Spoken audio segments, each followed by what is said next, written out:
You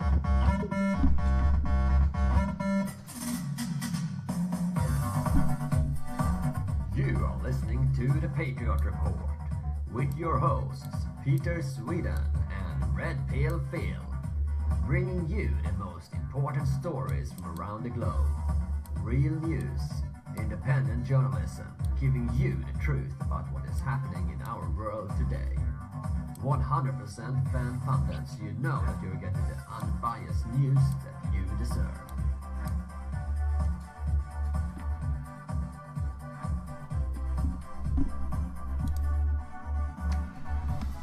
Alright everyone, welcome to this latest live stream here, the Patriot Report with me, PeterSweden, and Red Pale Phil. Today we have there's been a lot of things going on the last couple of days, especially with foreign policy, North Korea and stuff going on. There's been also quite a few stuff going on from Sweden as well that I would like to bring up later on today. Yes, I think we should all start off with the news about North Korea that you probably all have seen. Let's talk about it from a foreign policy perspective. You know what's really happening here in the background. What's actually happening? You know, what's the actual agenda here? What's the actual plan behind all of this? So just to give you all the facts, last night or tonight, it was early this morning, I think it was. North Korea, they tested their largest nuclear bomb ever. In fact, it was a hydrogen bomb. Apparently it was 10 times as powerful as the last bomb they tested, and it's I think it was 8 times stronger than the Hiroshima nuke that was used in Japan in the Second World War. So it's quite a powerful bomb that they have got their hands on now, and obviously that has made quite a lot of international headlines and talk, of South Korea and Japan are obviously worried. I mean, Trump is Trump actually he got a question from the press if he would do anything towards North Korea, and he replied that we will see. Which is an interesting statement, because last time Trump used that statement was with regards to Steve Bannon, when the press asked Trump if Steve Bannon was going to be fired or not, and Trump answered, "We will see." And then 2 days later, Bannon was fired from the White House. So now he used the same terminology. So that's a bit interesting there. What do you think, Phil? Well, I think there's a fair bit of saber rattling going on, Peter. It's keeping up the fear level. High tension. I think probably the industrial complex stands to gain out of all the saber rattling. And at the same time, I do feel that the more conflict they can create in Trump's, presidential, the fact that he's president, I think that will help to create the illusion that he's somehow illegitimate. He can't handle what's going on. Look what's happened since he's been in power. So it kind of works on all levels, really. I think the elites win on all different levels. They're making money, plus they're trying to throw a bit of mud at Trump. Plus it keeps everyone, the general public, kind of wary and in a state of fear and panic. And duly so, really, if he's testing out bombs of that nature. But, I can see it from different angles. Yeah, I mean, North Korea is a communist state, and the thing is, North Korea is one of the few countries in the world that is not in this Rothschild banking system. I can't remember the exact states. I think it's North Korea, Syria, Iran. I think it's a couple of more. Libya was one of them, but then they obviously got taken out. Oh, yes. Thanks to Mrs. Hillary Clinton. And, Iran and Syria, well, they don't particularly like them either. They've been trying to take Syria now for a long time, but they have managed to stay quite strong, and obviously North Korea as well. To be honest, I'm a little bit on the fence on this one, because on one hand, I don't like North Korea because they're communists. I don't like communism, and North Korea are communists. I have a big dislike for communism. But on other and they are also they're not part of the Rothschild banking system and so on. So that's it's two sides to the story there, you know? But they, I mean, I think it's quite obvious that they are not very nice to their own people. Do you think there's a possibility they've been left out of the game to keep there as the enemy to be used in the future? Yeah, you know what I mean? It could be a renegade just kept on a leash, ready to unleash when the time kind of suits, or at least within a certain time span. I mean, these elites can't totally pin a date on when things are going to react, but they can set the standard there and hope that things flare off, I guess. I don't know. I mean, it's a difficult call, this one, because I do feel, is this Trump's agenda? I mean, Trump, obviously, he doesn't want any kind of intervention. That was what he kind of campaigned on, and you think to yourself, well, I know he's not got a lot of his people in, and I know a lot of information counteracting all this geopolitics stuff. I'm sure that he will be getting suppressed, because there's a lot of Obama holdovers. There's a lot of people that have got different agendas that are working within the White House. So it's just dangerous. I just think that there's a lot of mistiness about it. I don't think there's too much clarity because there's too many different agendas at large, really. Yeah, I mean, it's quite obvious that the elite have been trying to build up for some kind of World War III for a long time, with Russia and Syria and North Korea as well. I mean, I think Trump was a bit Trump was unexpected and put a bit of a stop to that. But they've still been trying to influence him, the globalists in the White House, to try and push the unexpected is a bit of an understatement, Peter. It was like the biggest slap in the face he've had for probably 20-30 years. I mean, that alone was fantastic, even though it's probably hit the hornet's nest by Trump getting in. But I still do maintain that the alternative would have been Hillary Clinton. And Hillary Clinton would have been bored straight away. I mean, exactly. The no-fly zone. That's the first thing she wanted. No-fly zone. Yeah. And when, they didn't have any rights, and Russia was the only sovereign nation that had the right to be there. So if she's going to call a no-fly zone, Russia's obviously going to have to back up. Yeah, I mean, but it's a strange thing as well what happened here. America closed down the Russian embassy in San Francisco here as well just a few days ago. I don't know if you knew that. But that's a bit unexpected. I mean, I wouldn't think Trump would do that. No. Same again. I mean, I don't know how much information he's getting and whether his decisions are based on the right information he's getting. So I'm not backing him up because I can't say either way. But you do know that he's just not got his people in. And there's so many people that are so anti-Trump that are working in that administration. So you wonder what he can get done, what information he's getting that's being slanted towards a certain way. And it was actually, I just saw here on the news a couple of days ago that I think it's his chief of staff, John Kelly. I think he's the chief of staff, if I remember correctly. He has actually stopped the Daily Caller and Breitbart. He has actually removed those from Trump's daily reading list. Right. So Trump doesn't get to read Breitbart or Daily Caller anymore, which is really bad. Censorship. I mean, if they're censoring someone like the president, he can't have access to all the information. So they're only making sure that a certain avenue of information is going to get to him. Then we all know what's going to happen there. It's obviously, they're frightened of what the so-called alt-right, the right, the information, because he probably won his presidency off the back of the Breitbarts, the Infowars and all the other kind of right side. So without Infowars and Breitbart, he wouldn't have won. No chance. Yeah.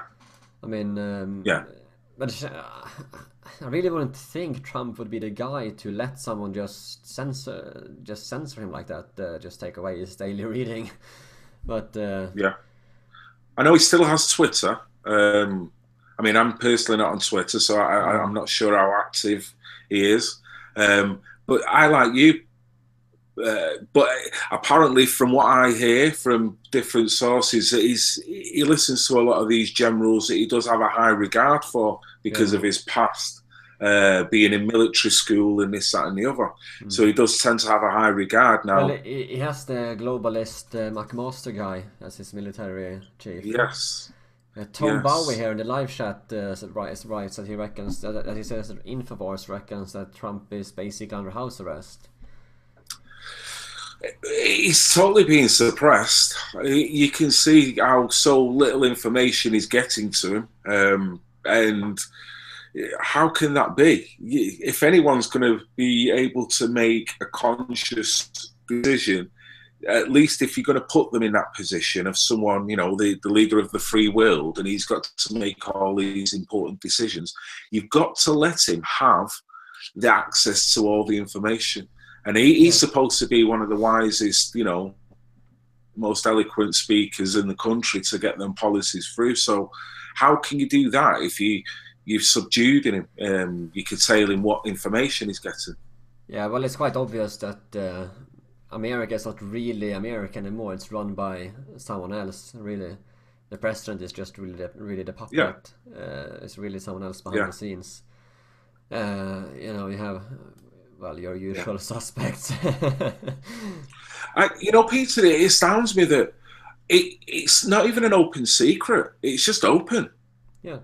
Everyone knows how corrupt the American system is, and Britain's got its problems without a doubt.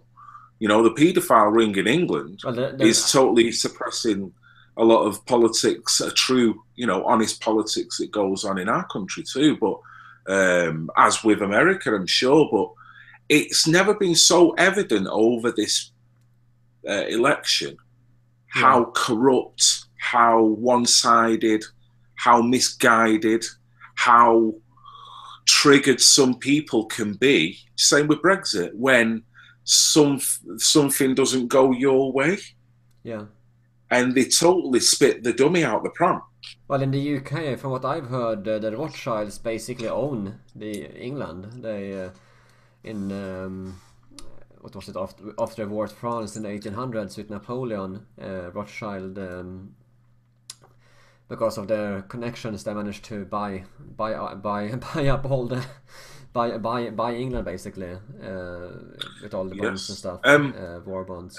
Was it right that they basically had inside information?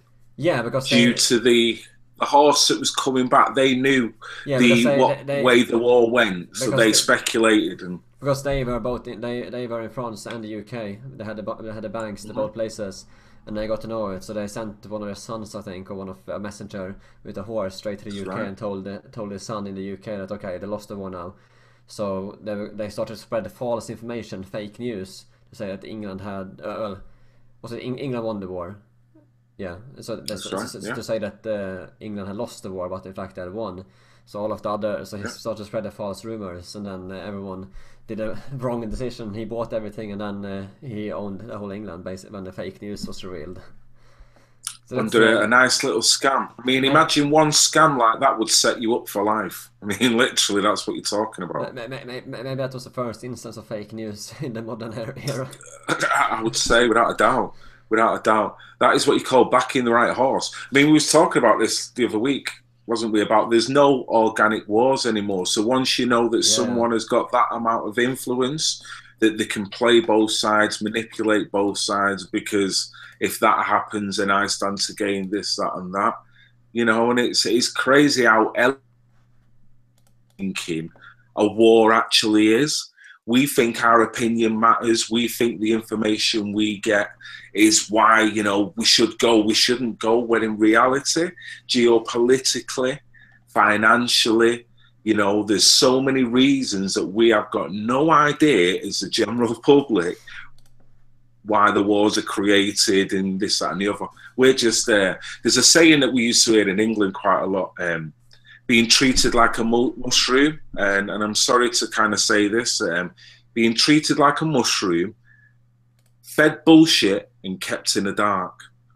That was a kind of a regular saying that we used to say, that you kind of, you know, you're not getting the right information. If you're not getting the right information, then you're just kind of nothing more than a mushroom, just kind of being fed crap and just being kept out of the way. You know what I mean? So it's key say, mate. What key say? Yeah, no, I think one thing I think we should talk about before we move on from North Korea, because one thing that is discussed a lot is North Korea, when they the thing they're talking about in the media all the time is that they are afraid that North Korea will attack us first.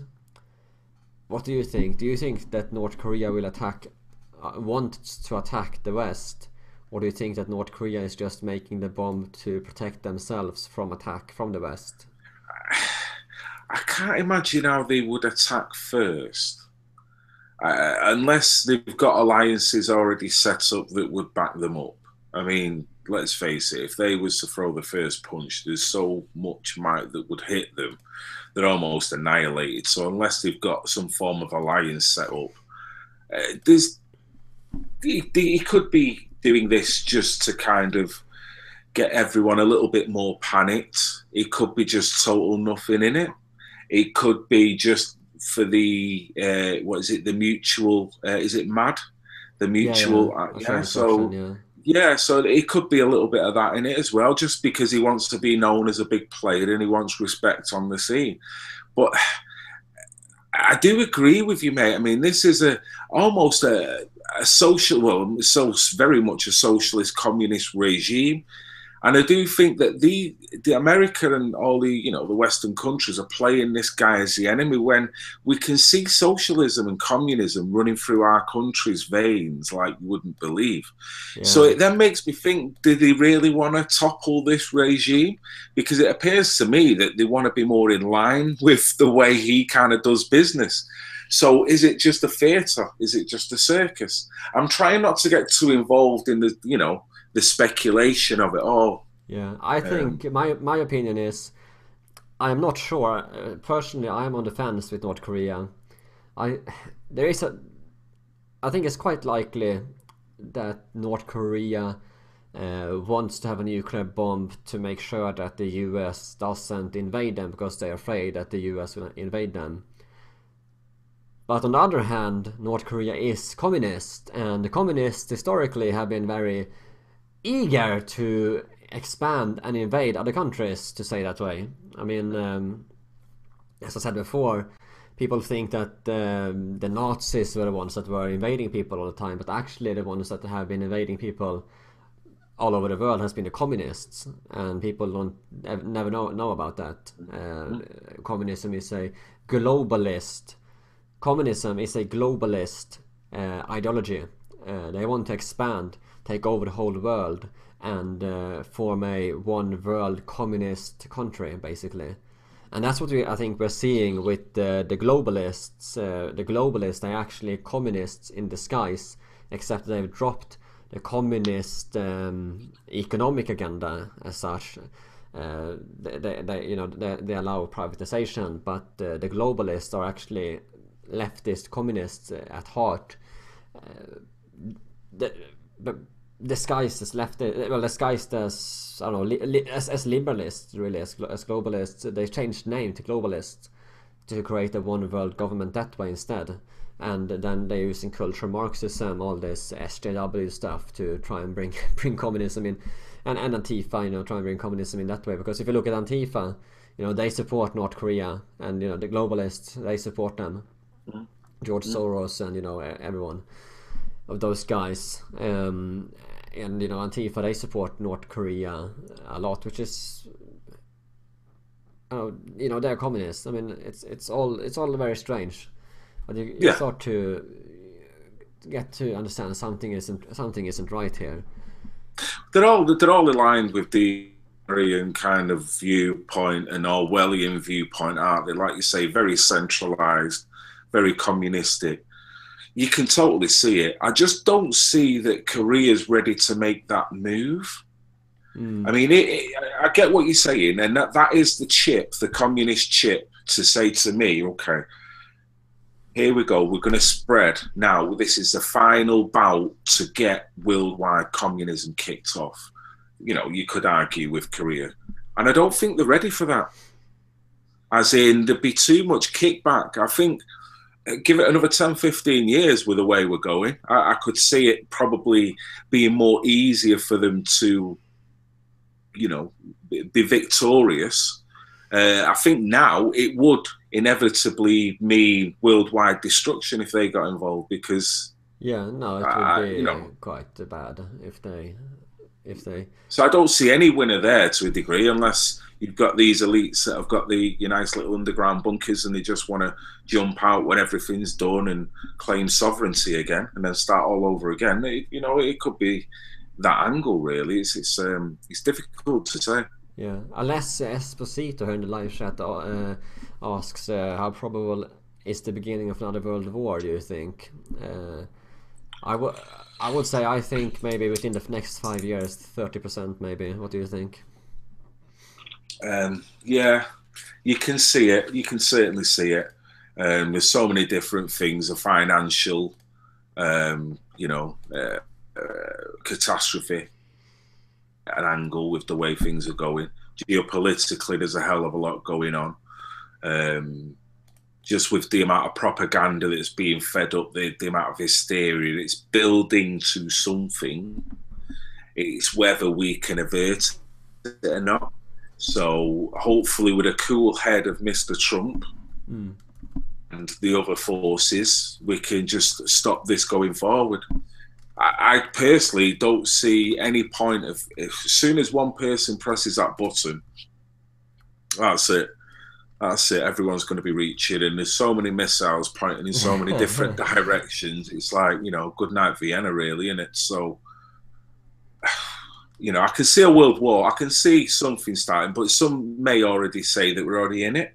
We're certainly in an information war, which is something I never anticipated and didn't realise. And like you've said before, we've always been in it, or we've been in it for at least the past 30, 40, 50 years. But they've ramped it up now. So there is a crescendo that is due. Yeah. You know, it'll be interesting to see what happens the next few years. I said on Twitter the other day that I think this generation has to rise up and become the greatest generation ever, or it will be the last. That's what I'm afraid of. I think it's quite true. I mean, it's this is the generation that's got the hope and praise of the older generation that have just noticed it now, but they realise the younger generation and they're now the bastions that are taking over that baton. Yeah. You know, they've got the technology on the side, they know what they're doing, and they're watching the TV. They can actually utilise all that now for a positive good, and the young, fresh, enthusiastic. Yeah, and I think London Rich here in the live chat has a good comment that I think I probably might agree with. He predicts a global civil war is more likely than a world war. I think that's quite a good evaluation from him there. That's quite. He might be right. It might be global civil war instead of global world war. That could be a good chance as well. Yeah. He's got a good chance. I mean, I think he's quite spot on there. Well, there's so many places that you don't get to hear about on a regular basis that are still under massive conflict. Hopefully no war at all, but it doesn't look very nice at the moment. No, I mean, there's only one or two trigger points for the world war to actually commence. I mean, we've got the almost, I wouldn't say a worldwide civil war now, but Europe's pretty much going up in flames. There's only a little bit more to actually trigger it. You would regard it as a civil war. A lot of, skullduggery going on in terms of Europe. Same with America. So you can see the fuses there. If the press keep race baiting and ramping it up, there's every chance that could explode. There's every chance it could just subside. It's shows like this, people talking about it, people waking up and seeing different aspects, different angles, and not rising to the bait that they're kind of throwing out to us, really, and hopefully avert it. Yeah, hopefully we can red pill people enough what we are doing here, so we can stop any potential disaster. That's the we have to breed the media to be able to inform people. And in Sweden that's not really happening. There's so much going on in Sweden now.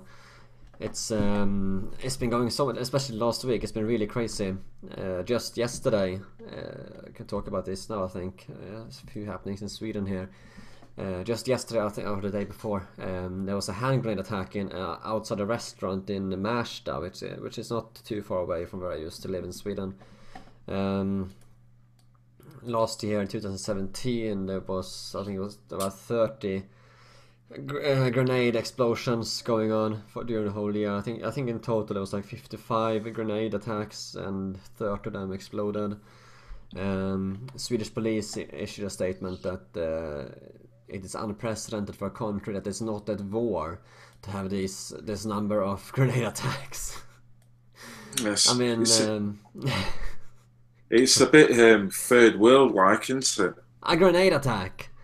And then, I mean, this week as well, I'll read up for you some things here. This week in Sweden, just this week, there's been 3 attacks where people have had their throats cut. Knife attacks, 3 knife attacks with their throats cut in just 1 week in Sweden. This is like medieval barbarity style attacks. I mean, what do you think?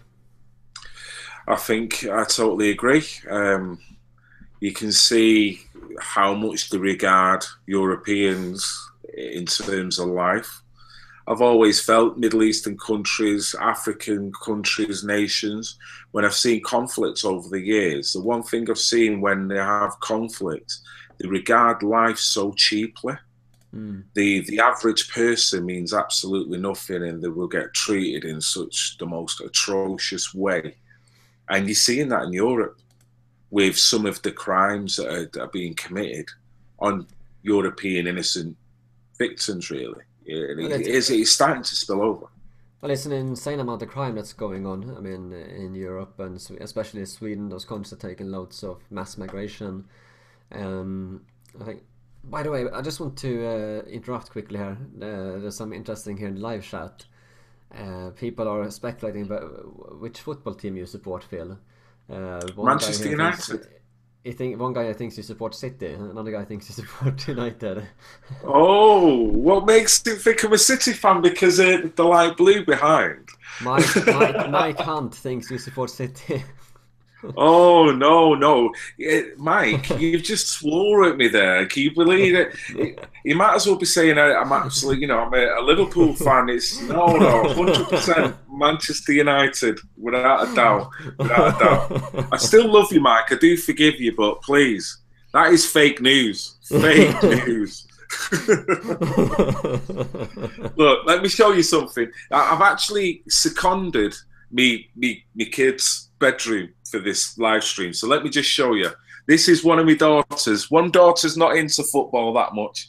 That's my other daughter's side of the bed. That's all there. Manchester United, Pogba, Lingard, whatnot.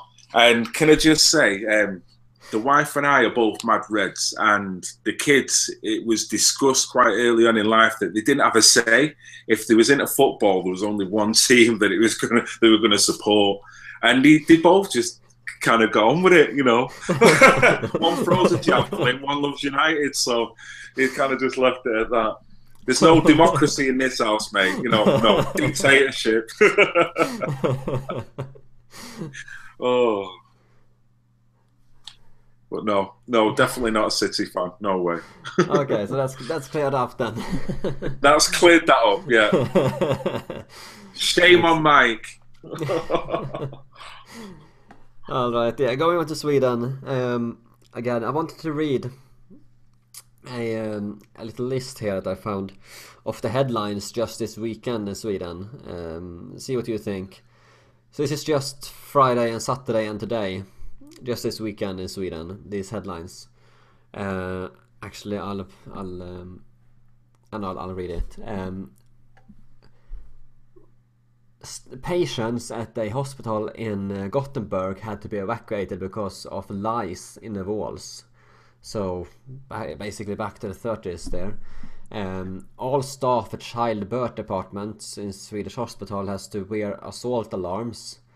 Man shot in Helsingborg, man shot in Gävle, police in Helsingborg ambushed by a rock throwing gang, woman in Malmö with baby pram robbed with knife in broad daylight, man shot in his car in Karlskrona, 95-year-old woman robbed in her home for 1.5 hours and assaulted, cars on fire in Västerås, players and crowd in a mass fight in Luleå, guy went to hospital, man robbed and stabbed in the throat in Skövde, so that's one of the throat stabbings I talked about.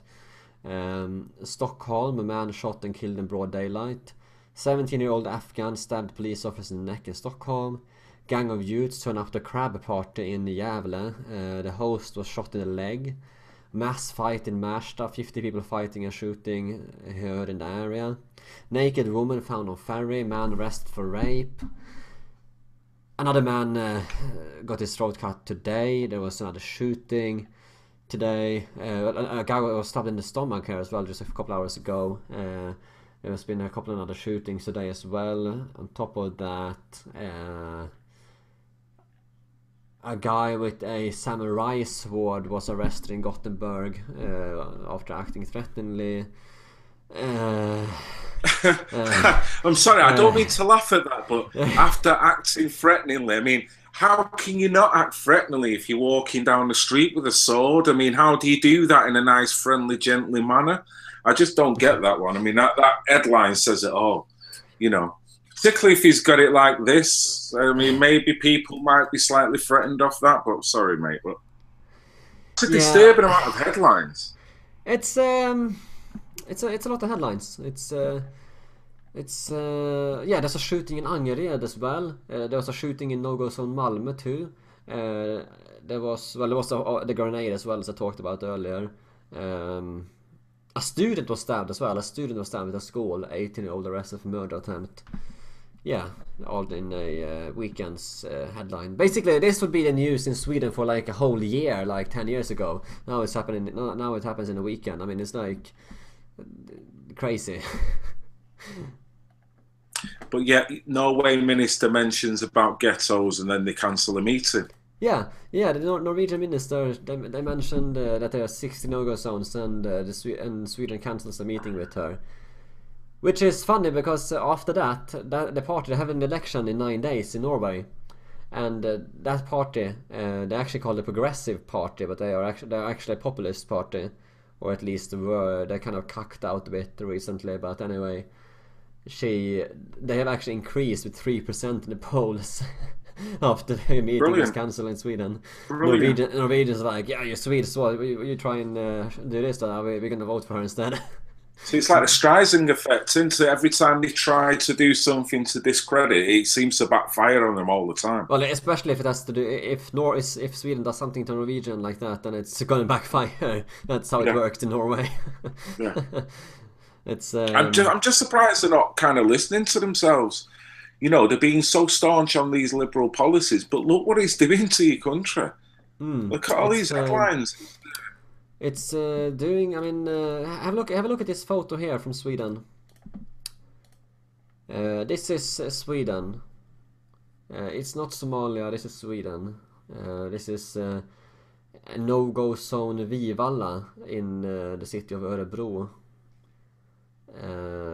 Notice the fence here as well, and all the men behind here and the women out here. It's like a compound, isn't it? This is a no-go zone in Sweden. This is what a no-go zone in Sweden looks like. Right. So this lady on the other side with a child, is she just on her way to the shops or something, or just I don't know. They're celebrating Eid Mubarak or something, right? Some Islamic holiday. Which actually, this brings me to. I don't know if you saw this, but Theresa May I think we should try and cram this one in if we can into today's live stream. This is something that's quite important, I think. Hang on, let me just bring up. Yes, if you have time, I want to try and cram this into today's live stream. Let me see here. Theresa May, she had a speech to celebrate Eid Mubarak or whatever she called it. Have you seen it? No, I haven't. No. Do you want to see it? Oh, I'd love to see it. Are you sure? Oh, well, now you've said it like that, I don't know. Would it be worth my while? Would I be more enriched? That's the point, Peter. Yeah, you've probably been enriched. Okay, then. You're culturally enriched. Right. Oh, right. Okay, then. Let me see if I can find it.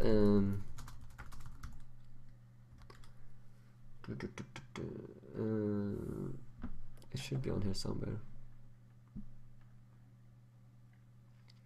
Let me see if I can find the speech so we can play a little bit of it. I'm just thinking, I'm not sure if there's a copyright on it or not, so if I can play it.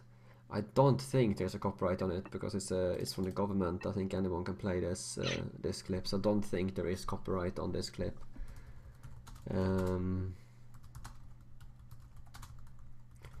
Just trying to see if I can find it here. Just give me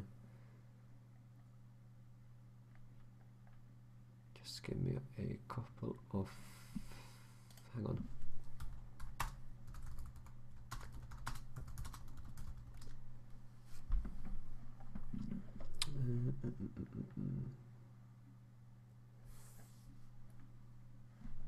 Hey, Peter, going back to the grenade attacks that you were talking about. Yeah, go on. I was looking up in WikiLeaks, and it's saying kind of grenades are that cheap.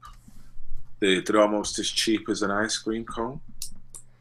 Yes, well, but, I mean, no, not completely, but almost. A grenade in Sweden is about £120. Right, that's an expensive ice cream cone then.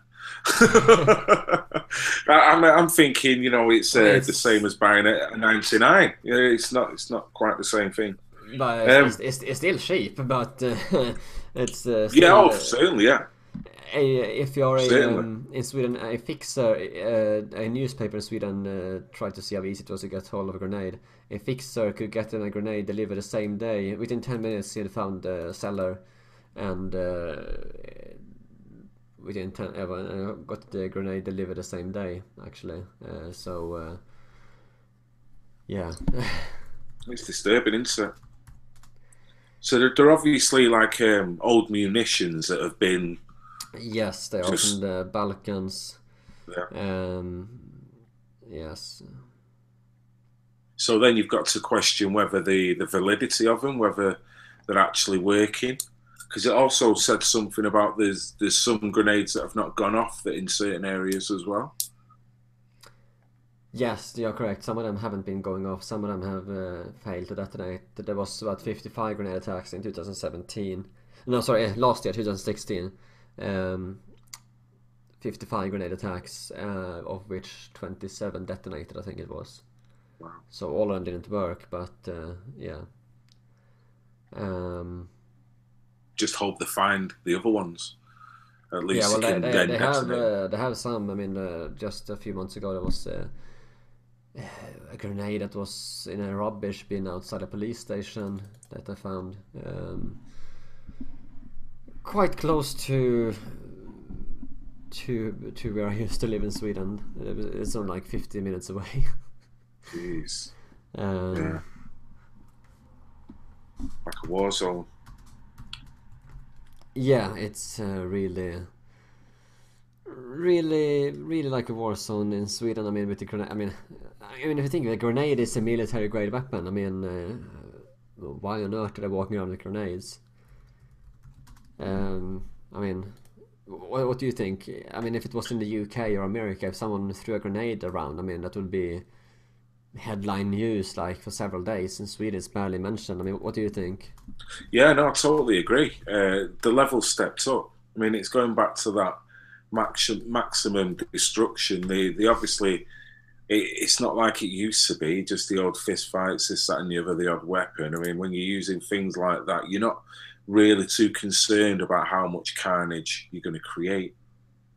And that's a worrying aspect, because in other countries that would be magnified. Well, if someone just happened to throw, you know, a grenade up the street here, it would be all, you know, it would. So there's that bigger issue. That they are quite willing just to go down that route. It is like the war has been brought to the West. Yeah, that's how it seems. Yeah, it is. Yeah, it's. I'm struggling a bit to find the video here from Theresa May's aid speech. I'll just give it one more try, see if I can find it.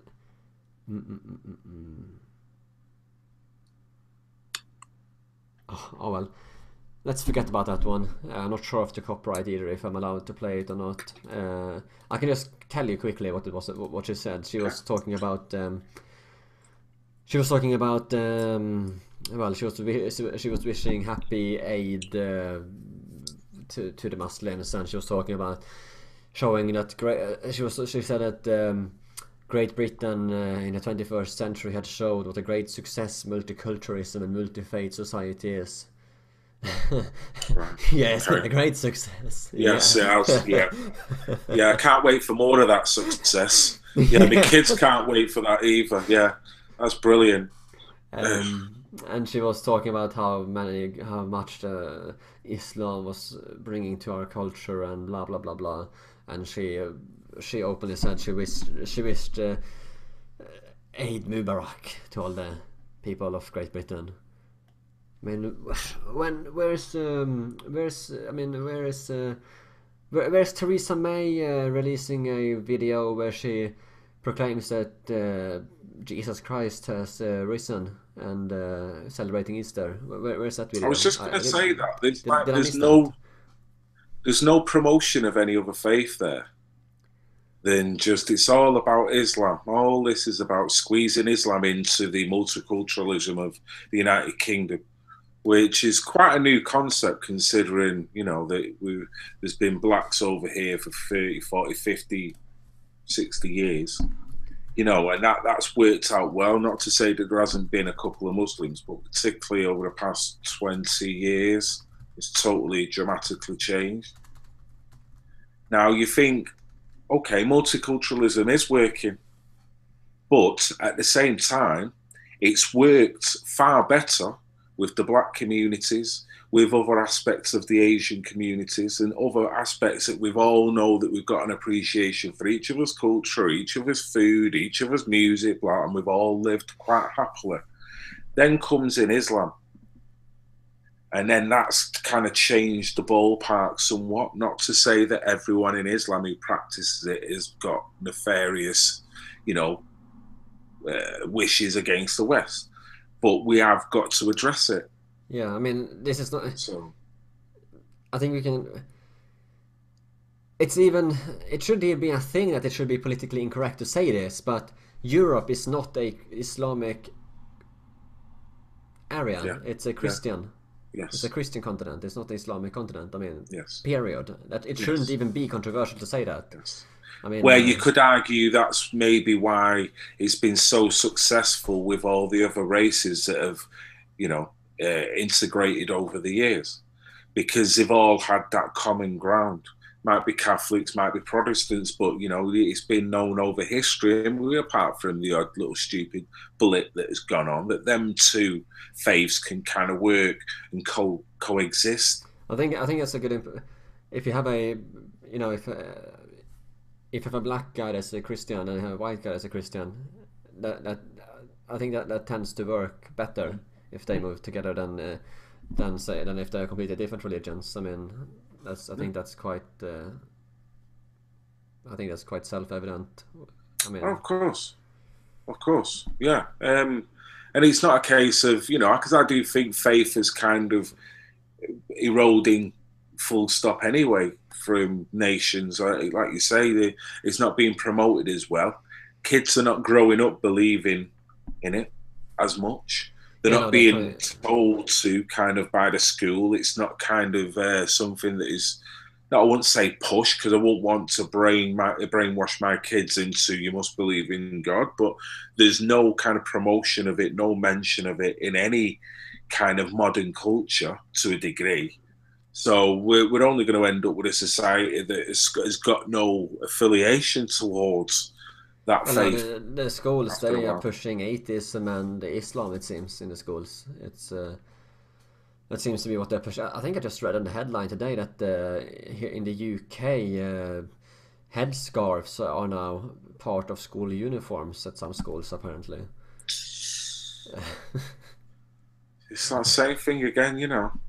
But if you were a Catholic and you had a certain attire, you would have to just toe the line, Yeah, because they would feel they could override your faith far easier than overriding someone of Islam or a Muslim. yeah.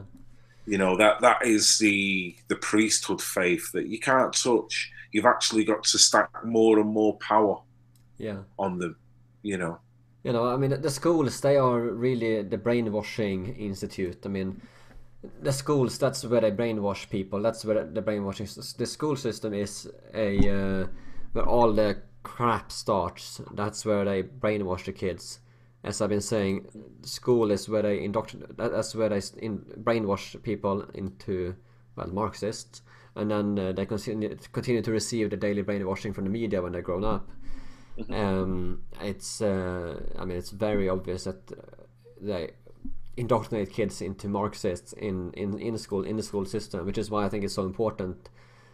I would encourage everyone to homeschool their children, so because the public school system is so much brainwashing in it. I'd have to agree, Peter. You know, I've just had one daughter just leave secondary school, one that will be going into secondary school next year. And through both the primary school and the secondary school, I've seen different areas that makes me think that they are overpowering, they are overriding. You can see some issues why they may need to, but you can see some issues why they're just totally Orwellian. And they do try to just dictate an agenda to the kids, just ram it home. Yeah, no, I mean, I've found when my eldest has come home, I kind of have to deprogram her.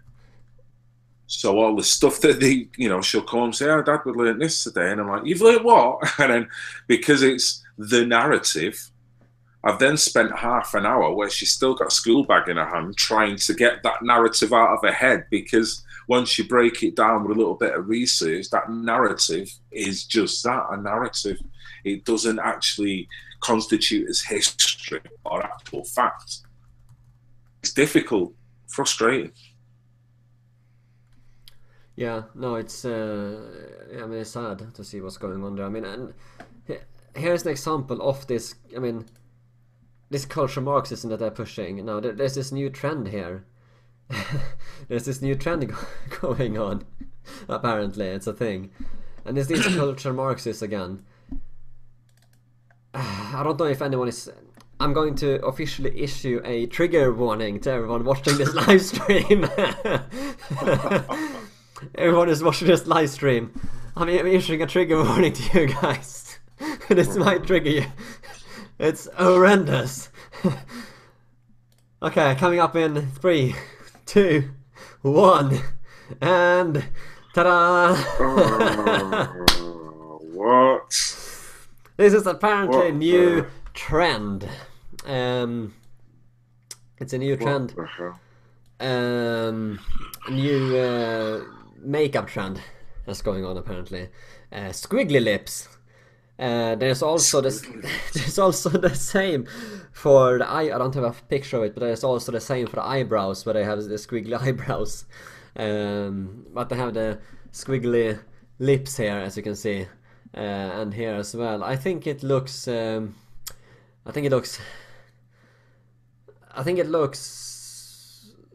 What do you think, Phil? I think you're trying not to say the word. It looks absolutely ridiculous. I think to myself, I just hope none of my daughters walk into my house looking like that, because they've got sensible heads on their shoulders, so I'm sure they wouldn't succumb to that. But wow, yeah, you see it. I went to the airport going on holiday a couple of weeks ago. There was a girl at the airport with rollers in, Okay. with a dressing gown on, just going about her business.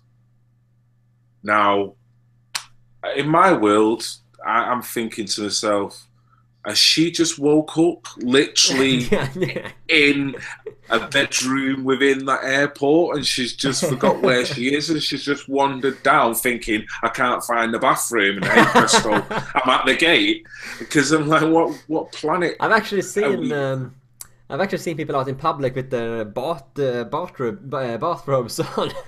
It's like, whoa. It's like the social depravity is just creeping out now, where the more ridiculous is the more trendy.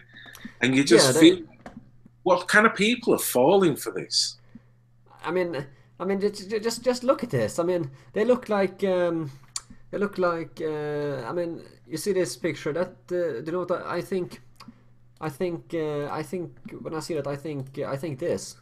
That's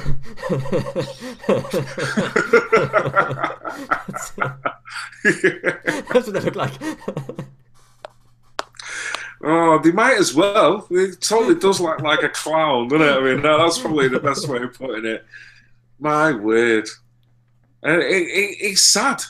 The younger generation are buying into this culture, this trendy, and not even using any rational common sense before they actually buy into things now. They just see one or two magazines with pictures, and then all of a sudden, whoa, that looks good, I'll have a bit of that.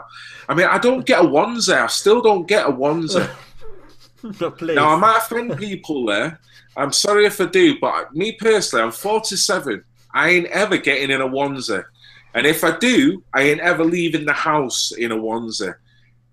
And if the door knocks, I will not answer the door in a onesie. Yeah, call me old-fashioned. The onesies are the most ridiculous thing I have ever seen. It's this...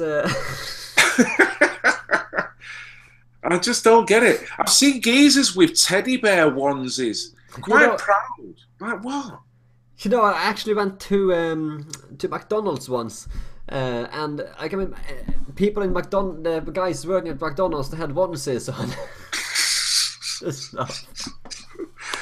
You just think, have you got your pacifier in there somewhere? Or have you got your bottle ready to boil in like 3 hours' time? Just put a timer on now.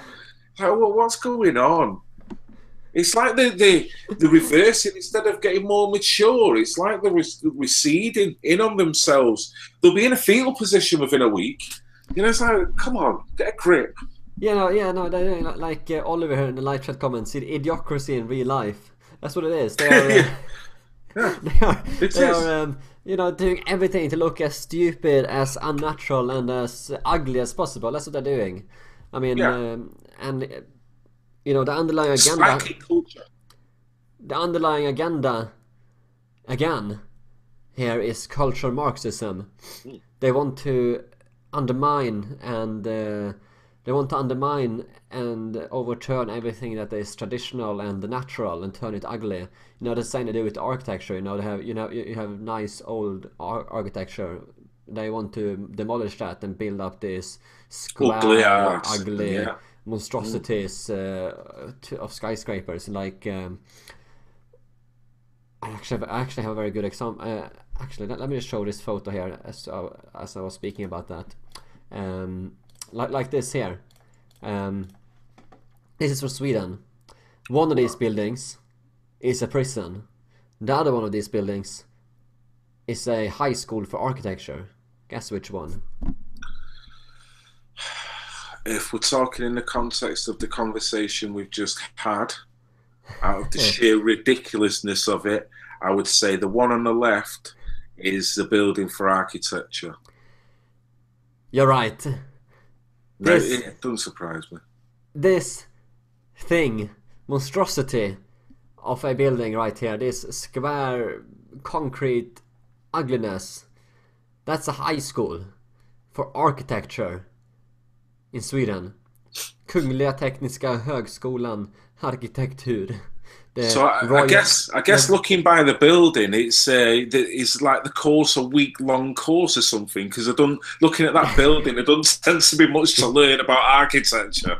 It's the Royal Technical High School of Architecture in Sweden. This monstrosity here, and on this side you have a Swedish prison. Imagine one of these guys in Sweden that rapes a 13-year-old boy and he gets 1 month in prison. He gets sent to one of these places, you know. Just imagine that.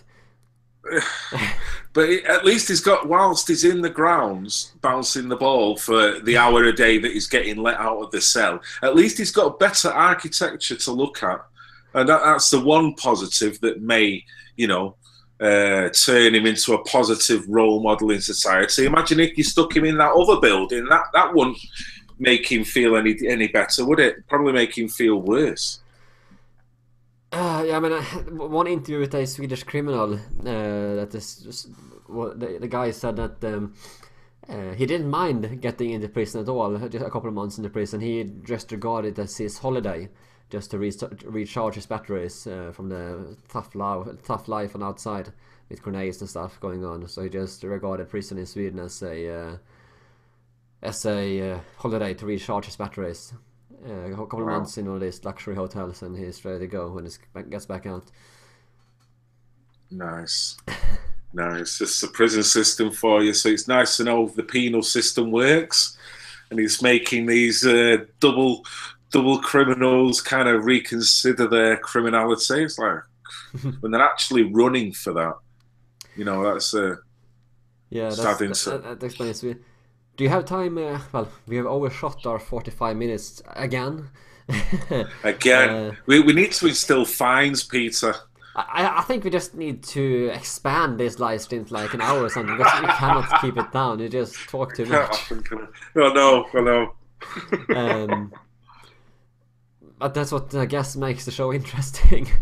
Well, I guess we bounce around. We talk unscripted like this. That's what makes the show interesting, I guess, for the viewers. Yeah. You never know what you're going to get with one of our conversations. Yeah, hit the like button if you agree, guys, and subscribe if you haven't done so. And again, I just want to remind everyone that this is a 100% fan-funded show as well. We couldn't do this without this. If you want to support the show, use the live chat, or you can use the PayPal or Patreon links in the description box below. Anything would be appreciated, because this is, as I said, 100% fan-funded. To help us keep going. Yeah. Do you have time for a little bit more, Phil? Why not, mate? No problem. Maybe 15 minutes? Yeah, that's fine. Great stuff. Yeah, there was this photo. There was this hurricane in Houston that a lot of people probably know of. And Trump, he went to visit the survivors of the hurricane, and there's been a viral selfie. Let me bring it up on the screen.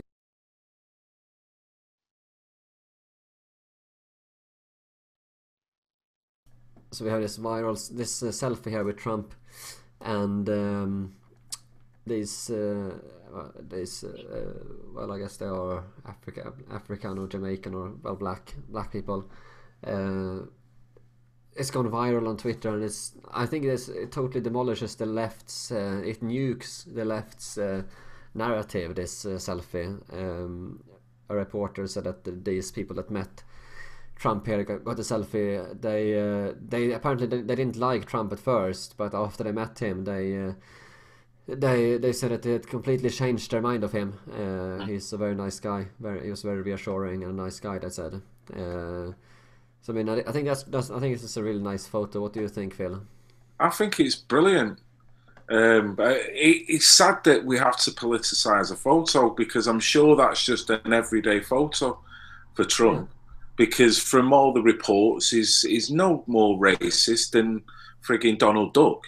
You know, but yet the way he's been portrayed, And the less intelligent people that buy into narratives have really bought the Kool-Aid that you are looking at the Hitler reincarnated, which is a really crazy concept to someone who can think rationally, thinking, you really think that? So the fact that this photo has changed so many people, that's brilliant. And the fact that these kids maybe initially didn't, have a great opinion of him. One, shame on you for buying into the Kool-Aid in the beginning, because use your head. You've got access to information. You don't have to buy what your peers are saying. You don't have to buy what the TV is saying. Look for yourself. I look for myself. I didn't listen to the vast majority of people. I look for myself. I listen to the words and I take up. So it's like shame for you in a way, but it's brilliant that it does. It's that visual thing. The visual will break down the narrative wall. But I'm sure that was just an everyday photo, Yeah, I mean, it goes to show how much the media has been brainwashing these people to think something that is completely untrue. I mean, you have all these guys in the media just baiting and just trying to... The elites are trying... I think the elites, they want the race war, civil war to divide and conquer so that they can... Well, it's like what we were saying before. I mean, in this presidency now, I mean, look how much chaos that has been thrust upon Trump. Yeah, no, they want. I think what they want is they want black and white people fighting each other instead of both of them coming together to stop the global elite. Yep. I think that's what they want. That's what they're doing. Yep, definitely. It's the. I always explain it to the kids. It's like a magician, the sleight of hand. You're looking at the hand, what he wants you to look at, but then what he's doing in the background is something totally different, and that's the hand that really controls the whole trick. But you're not kind of looking at it. So when they're presenting the news to you and they're saying, oh, this has happened and he said this and oh, we think this, that's what they're presenting to you. But it's up to you now. We all know that we can't rely on these guys because they're liars. So you have to kind of use your own initiative, and just look for yourself and read between your own lines. And, most of the time you do see a bit more of an accurate story. Yeah. I mean, I found this photo here today that's been that's been going viral as well on Twitter. Compare that to this. Here you kind of see the Kool-Aid that you were talking about. I think it's quite well demonstrated in this picture right here.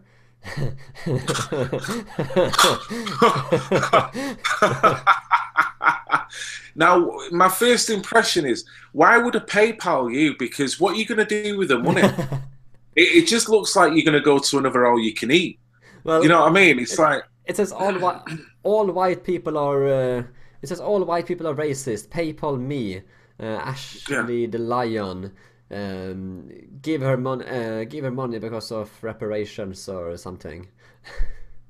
What reparations? It looks like she's had too much reparations from what I'm seeing there, mate. It's ridiculous. I think it looks like she's probably it looks like she's eaten white people or something. Well, I mean, it gets ridiculous, doesn't it? Because this is the whole thing. This is the communist kind of agitating kind of way of thinking that she doesn't realise she's playing into the game. I mean, look at her there. She don't look like she's had a bad life. I mean, she looks like she's had more than an appropriate diet than what the average person of her size should be having. So if she's having such a bad life, why is she castigating everyone there who's probably facilitated her having actually, such a good appetite in the first place? Why turn on someone? You see, we call it, why bite the hand that feeds you? So she's kind of ripping up the house now, when in reality, the reason why she looks like that, whether it's right or wrong, she's obviously ate well, had a good life, but within this so-called racist society. If it was so-called racist society, you wouldn't look like that because you wouldn't be eating that good. Yeah, that's a really good point. She thinks she lives in a white supremacist society, But then she looks like this. Yeah. You know. I mean, it doesn't look like she's in any need here. But then she's got the communistic attitude, reparations, white people are racist, and let's turn it back to South Africa and let's get all the white farms and just, is that the way forward? You know, and if that was so happening, if it was to kick off, she'd be at the back of the queue anyway. I mean, what could she do? Seriously, you just throw her a Mars bar and she's out of It's like, and I don't want to be like that, but it's like, really, if you're going to put that clipboard up and put something so deflammatory up to people, you know, maybe a white person couldn't come across the way I've just come across in the last 2 minutes, but I don't really care anyway. I'm going to say it as I say it. You know what I mean? It's just wrong. But I'd turn on anyone for being so ignorant. I'm not turning on a black person because I'm just turning on her because she doesn't understand how wrong she's got it, how manipulated she's being. You know, how she's drinking the Kool-Aid. I think she's part. I believe she's part of the Black Lives Matter movement. Well, there you go. So, there you go. One of Soros's puppets. Yeah. Correct. Crazy. Yeah. Yeah. It's if Black Lives Matter, then why aren't they talking to her about a diet? Yeah, that's a good point. Seriously. I'm telling you, I mean, that's got to be the biggest threat to her is her heart condition rather than white supremacy. Yeah, that's probably my... And I don't mean to... It's like, you know, it'd be like, listen, don't pick up the brick, cut out the French fries. That'd be it. Just don't pick up the brick, cut out the French fries. Your life will improve. Drink a bit of water. You know, with no fluoride in it, because obviously the fluoride's not doing you too good either. Yeah, that's probably a good idea. I'm sorry, mate. I need to calm it down a little bit, but it just infuriates me when I see such a brain-dead attitude there, that it does bring that meanness out of me. I end up kind of wanting to scratch back because I just don't get the mentality. If that had been a white person, an Antifa or whatever, saying the same stupid thing, I would react in the same stupid way. Really is all, you know what I mean? So I'm not trying to be racist against my own sort. I'm showing her for how ridiculous she's actually being, and then drawing her ridiculousness out, you know, from what she's actually doing and what she's saying. Yeah, it's she has a lot more problems than white supremacy to deal with. Without a doubt, without a doubt. Cut out the milkshakes. Yeah, it's. But this is sorry, mate. I mean, right, okay.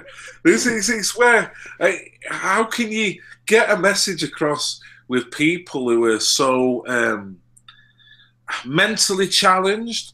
And I mean, kind of, they so easily buy into the crap that's being put out in front of them. You know what I mean? It's like, how can you get through to people like that? Because you can't logically and stand and have an argument, because these are the people that will just shout and da-da-da and call you all kinds of names before they'll actually have a bit of a rational conversation with you. You know what I mean? And you can see things for the rational, and I'll concede if I'm wrong, I'll concede. But if I'm right and I see how ridiculous you're being, I want you to concede. I don't want you to start calling me a freaking Nazi. Yeah. It was just I just saw a funny comment here in the live chat as well. Okay. It's a bit I don't know if you think it's a bit of a joke that a guy here, he says that she needs to stop drinking grape soda. yeah, there's some soda in there. Yeah. It's maximum sugar, whatever it is. Jeez, supersize me. I think me, myself, and I. I think. By the way, I just want to jump back to this squiggly lip thing again. It's I found another photo that I just want to bring up. Remember I talked about the squiggly eyebrows that some people. I found the photo. I found the photo. So that's another trigger warning here for everyone watching the live stream, coming up here in 3, 2, 1. Oh wow! So we Oh. have apparently, yeah. So we have this squiggly lips thing. We also have this squiggly lips that I had on before. That's the new trend. It looks like she put on this makeup while riding a motorbike. Yeah, definitely. In symmetry. So I think she's gone over the same bump at exactly the same time while she's been doing the eyebrow with different hands. So whether she's kind of done like a total 320 and she's hit the same bump as she's gone over. And there's good symmetry there, I'll give her Yeah, that. she's like riding a motorbike. She's like. I mean, how busy do you want your face to be? It's like, you imagine with the lips curling all over the place and with the eyes curling all over the place. It's like, I need a conversation with you, not your eyebrows and your lips. You just drawn to different body parts. I just want a conversation with you. It's like crazy. Yeah, I mean, imagine meeting like this in the street here. This guy in the live chat, he says, "Thanks, Peter. That is going to give me nightmares for sure." This. Yeah, it kind of does. It's got that kind of sinister kind of Annabelle look about it. You know what I mean? Like the porcelain doll that's spooking you out in your grandma's house. There's something very weird. It's they're just trying to destroy everything that's natural and beautiful. Yeah, That's what they're doing.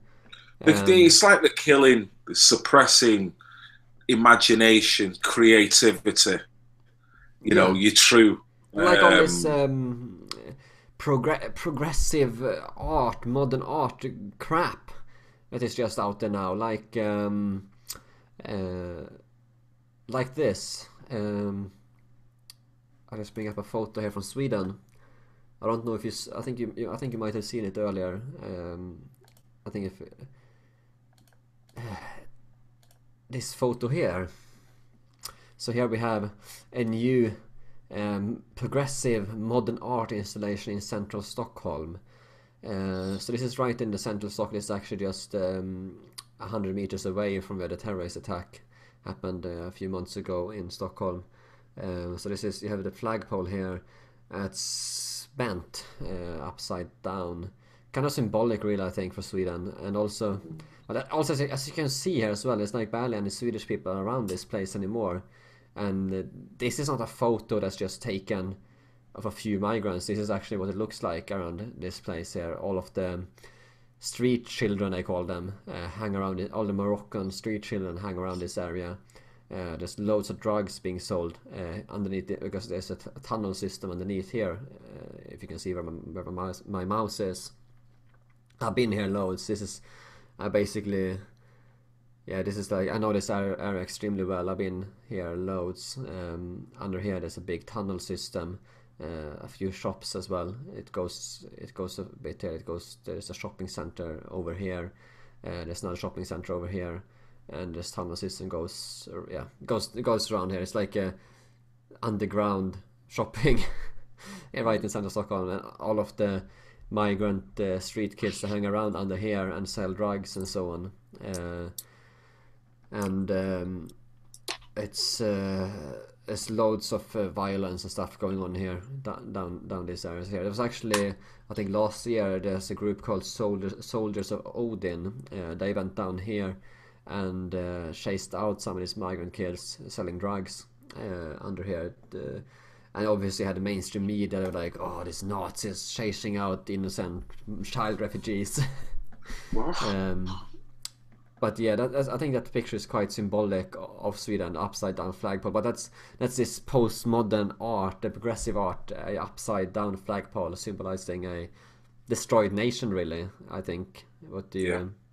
Yeah, no, I can see that being in the museum, mate. I mean, that picture tells a thousand words, doesn't it? I mean, just look at it with the migrants there. You can only surmise that none of them are truly integrating into society. You can't really assume that, but you can only surmise it with them guys being there. The kind of natural Swedish sovereignty is kind of somehow diminished because of it all. And it does make you feel sad for Swedish people that they're having to endure that on a daily basis. You know,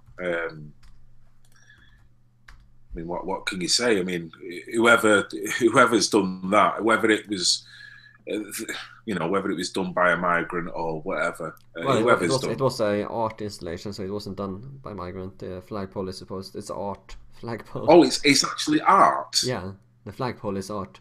Oh, I thought it was vandalism. Oh no! Right, okay. No, the Right. flagpole is art. Wow. Okay then. Right. So I'm surprised the artist could get away with planting that in the centre then without it causing a controversy as well. This is right in the central of Stockholm. This is a art installation in this flag. Right. Okay. I mean. Right. Well, it is very symbolic, isn't it? I mean, imagine if they had. Imagine if the artist had done this instead. Imagine if the artist had put this up.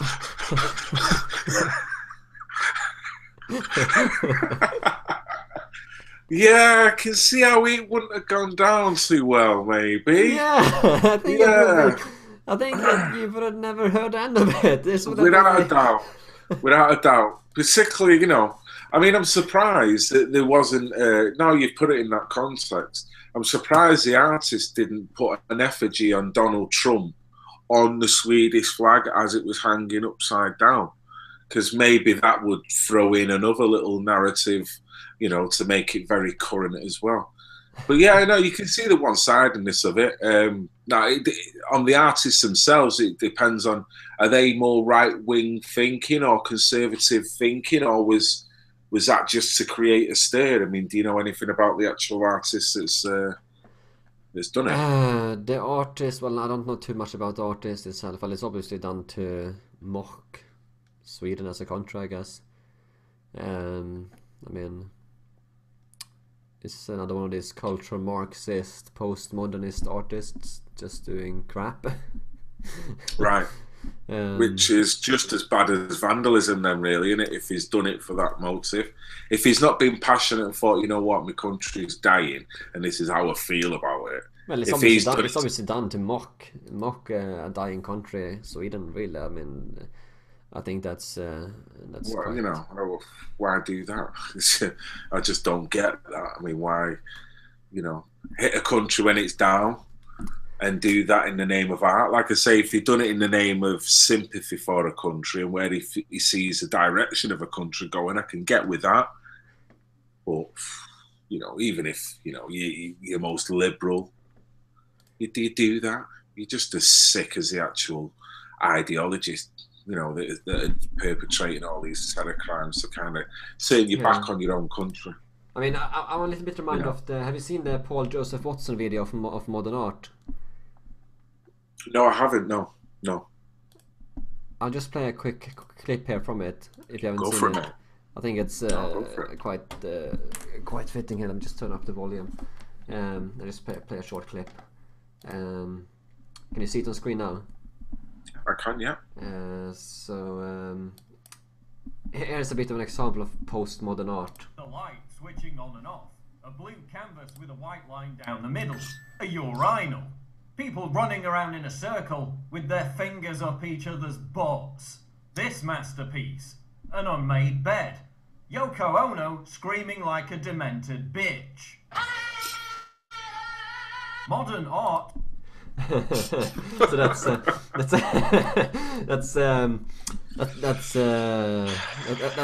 modern art. That's the cultural Marxism. That is totally contaminated and toxic. And when you look at the works of Da Vinci and all the other famous, innovators and artists of the day, and you look at that, sticking the finger up each other's bums and running out. It's Rome is burning into. I mean, you do get the tail end of an imperial kind of a civilization. Honestly, mate, I'm just waiting for the headline. We're marrying horses. It's acceptable to marry a horse. Oh yeah, the Swedish Liberal Youth Party wants to legalize that. There you go. They want to legalize bestiality. They also want to legalize necrophilia. if you know what that is. Oh, I know what that is, my friend. Yes, it's not something I've practiced, and I don't can't see me even if I'm drunk. I'm not kidding you. They want to legalize both of those things, and they want to legalize incest as well between sisters and brothers. So it is that thing of lowering the bar. This is a Swedish. So before.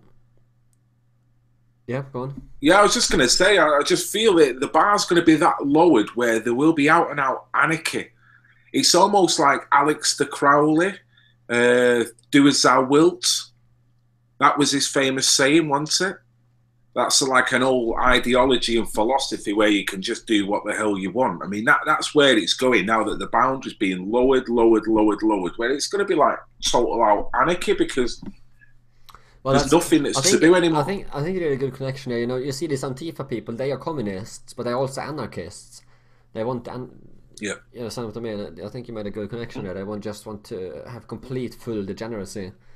I mean, it serves a purpose. I mean, totally serves a purpose. Yeah, I mean, I just saw a funny comment here. When we talked about the squiggly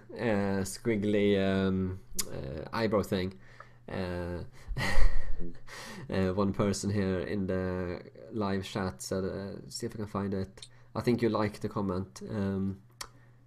They liked your commentary there. They said, let's see if I can.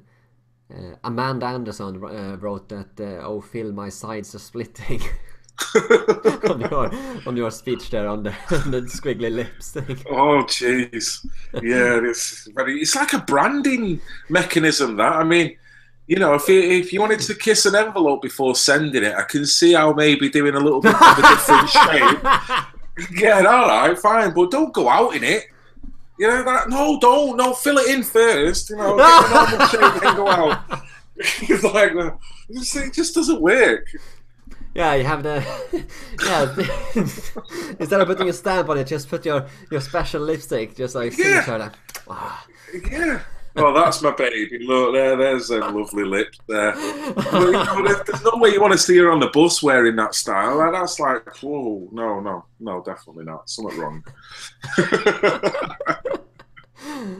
I sure hope my daughters don't walk home with that on, mate. I've got some problems. You have to deal with it if that happens. Yes, definitely.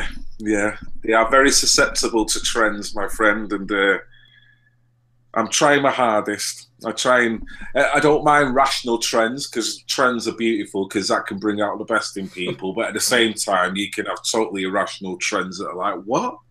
You know, and it's trying to find that happy medium. So far, I've got away with it. They've not come on with anything radical that we've had to have that, right, sit down, let's have a talk. Yeah, that's good. One guy in the comment regarding the upside down flag, by the way, one guy here in the live chat says that upside down flag is a signal of dire distress in instance of extreme danger to life and property, apparently. That's apparently what the upside down flag means. So yeah, there we have it on the Swedish flag. Yeah, well, yeah. Also here's Tom Bowie in the comments as well, says that there's going to be a Football Lads Alliance march in central London 23rd September. So that's going to be the next protest going on if you want to head over there. Yeah, I know of a march. Is that because that date rings a bell? Is it called the Last Silent March? I'm not sure. It's the Football Lads Alliance one. They had lots of people turn out last time. It's not affiliated with Tommy Robinson. It's another march, kind of a Patriot march. Football groups getting together.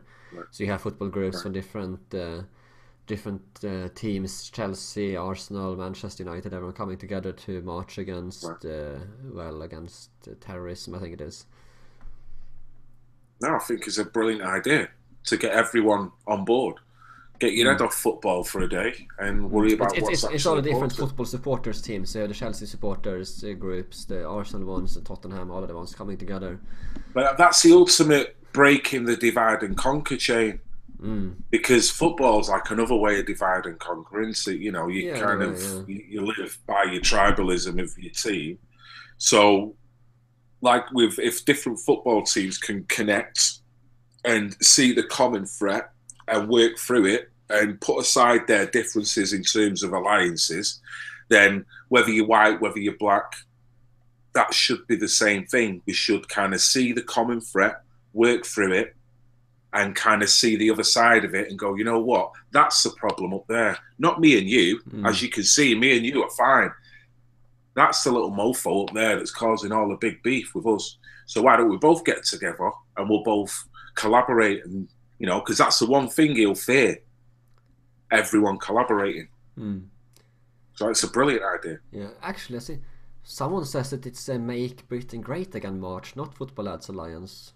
I'll have to check it up. Yeah, anyway. I need to. Yeah, because I'd heard that it was billed to me as the last silent march on the 23rd of September.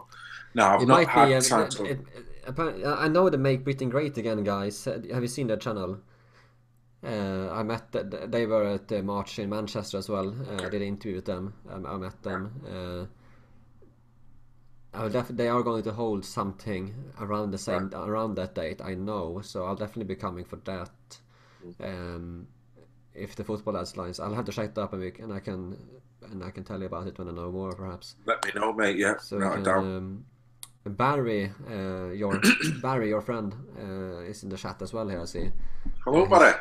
He says that the football march, the Football Lads Alliance guys thinks that Tommy Robinson is racist, apparently. Right. So there's a bit of a... I know that they don't like Tommy Robinson. They, for some reason, I don't know why. Barry says that they think he's racist, apparently.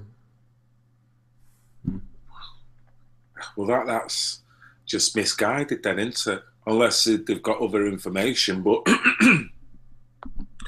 how can they say that when I go to any match and there's a percentage of the crowd in that match that are shouting racist slogans, racist whatever.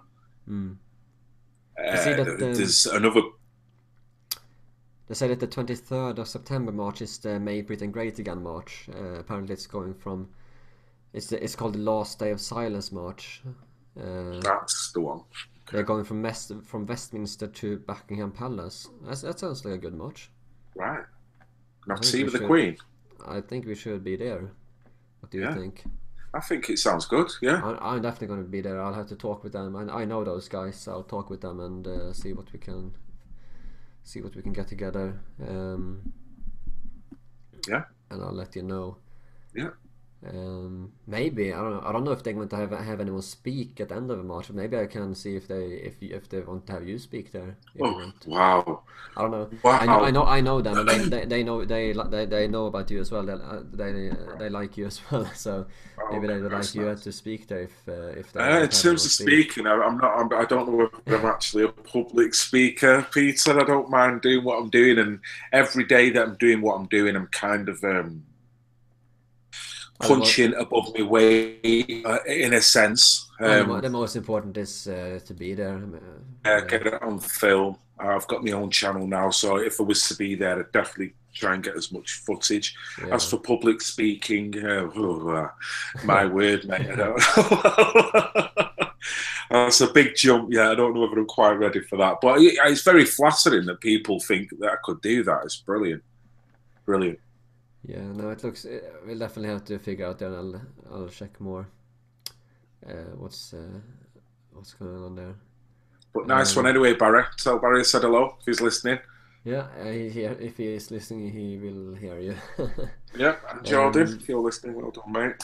Excellent. Yeah, what do you think? I think we should wrap this up now here. What do you think? That's fine, mate. If anyone has any questions, maybe in the live chat before we finish. Otherwise, we'll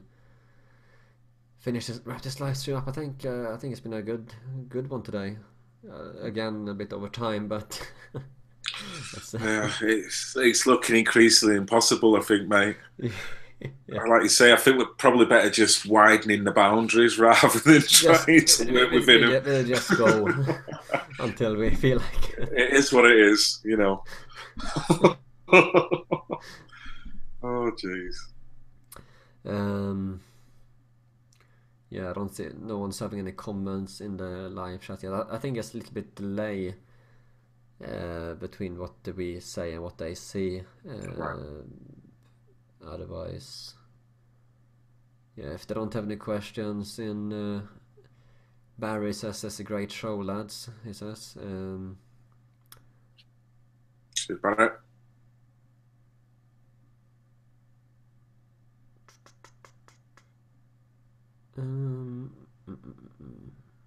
Someone is asking what you think the future is for UKIP.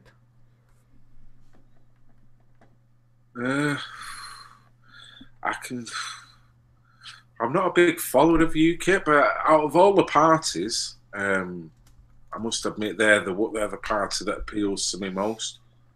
But I do think politics is a bit of a joke, just generally.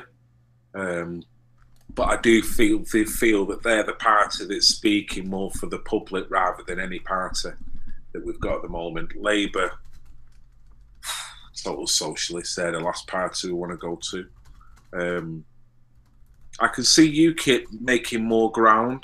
Now, what the person's asking, if I can see them being the majority party in this country, the establishment letting that happen.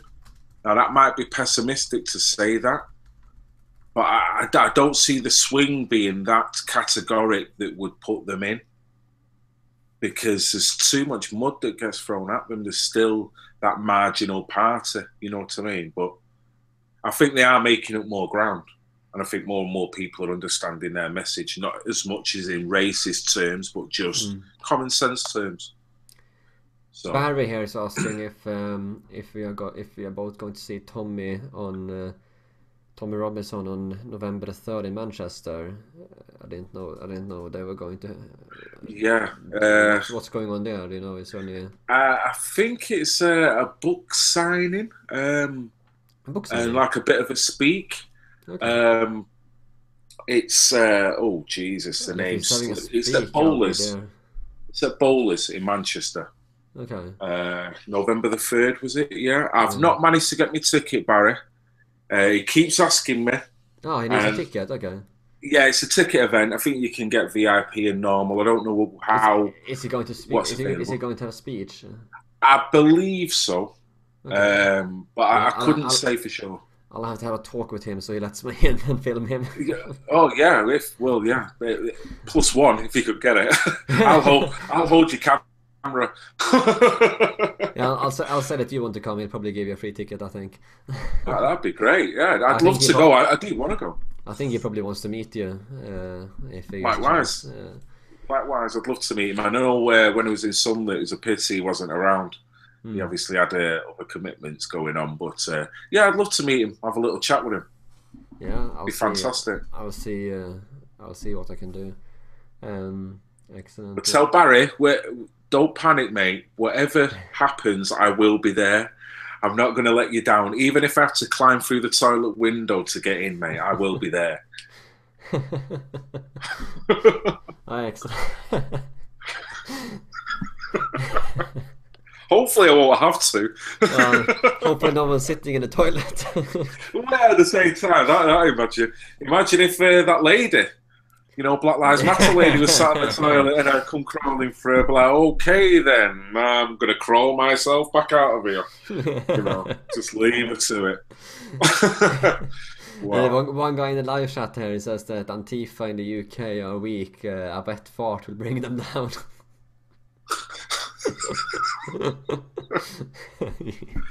Apart from that lady, my word! No. Imagine that'd bring half a continent down. That Jesus, she's got it going on there. If she puts that out to aim, that's it. You just better run. Kim Jong-un, he don't have to worry about his nuclear threat. You just look at her. That's Donald Trump's response. That's it right there. If that's not going to make him stop his weapons program, then nothing will.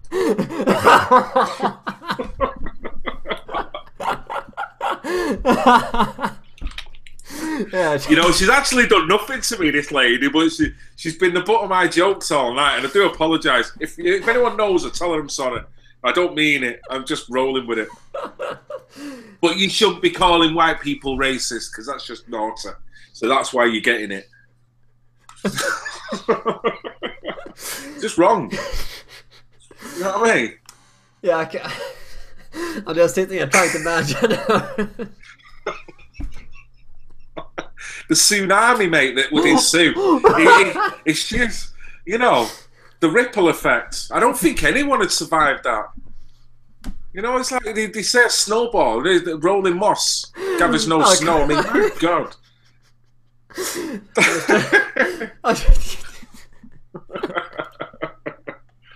Won't be tired. Won't be tired.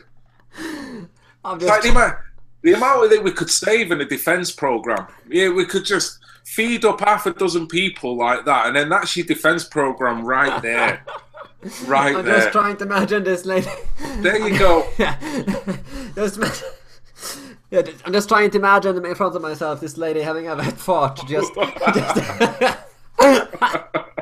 she was just there's like this big green gas just enveloping the whole earth. By the looks on her face, Peter, I think she's actually farting there as we speak.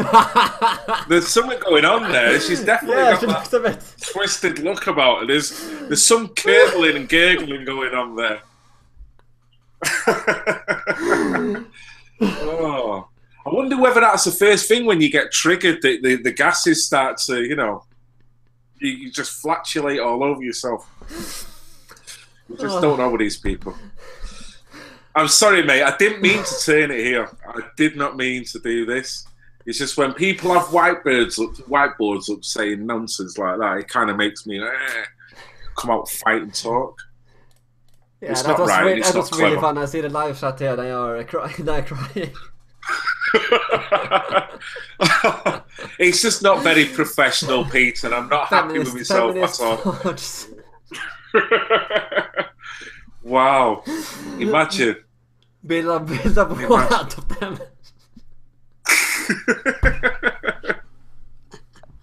I've started a war here now. I've started it all going here now. I can see a meme. Meme. My eyes are turning red from all the laughing. Oh, it's wrong. It's so wrong. Oh. So wrong. Yeah, we should get the we should get the meme. People should start sharing a meme of this photo with some kind of fart in the background on Twitter. It's going to go viral.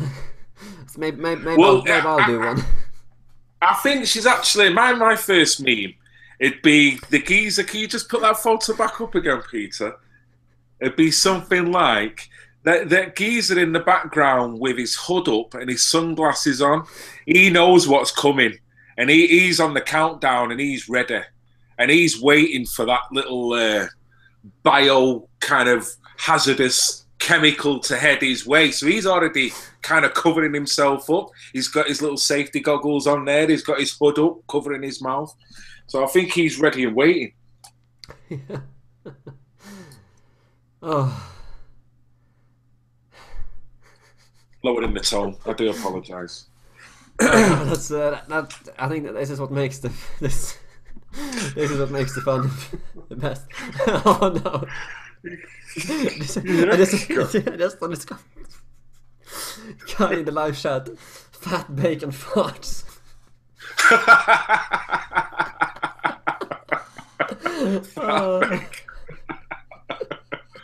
Oh, don't you put me off a bacon butty now? That's, you know, don't bring it up with food because I love my food. You might actually spoil it for me, but you could go on forever, couldn't you? Honestly. Yeah, I think we need to try and quit it there before we love to. Yeah, it's kind of going downhill, isn't it? I think it's not. It's well, not I very hope the viewers found that funny and at least give us a thumbs up for that. So. You've got to laugh. I mean, that's the only thing we're going to say. You've got to laugh. Out of all these stories, you've got to have something to have a bit of a laugh about. Otherwise, yeah. You know, I'd end up wanting to do my eyebrows curly. Yeah, no, excellent. Yeah, I think we'll wrap this up before it goes overboard. Yeah. Yeah. Full depravity ensues. Yeah, excellent. Yeah, I think we'll wrap this up now. So, excellent. Yeah, thank you so much for watching, guys, and I hope you enjoyed this video. Share with your friends if you like it, and make sure to tune in next time, which is on Thursday at 8 PM UK time. We'll have a next live stream then. So thank you so much for watching, guys, and we'll see you all later.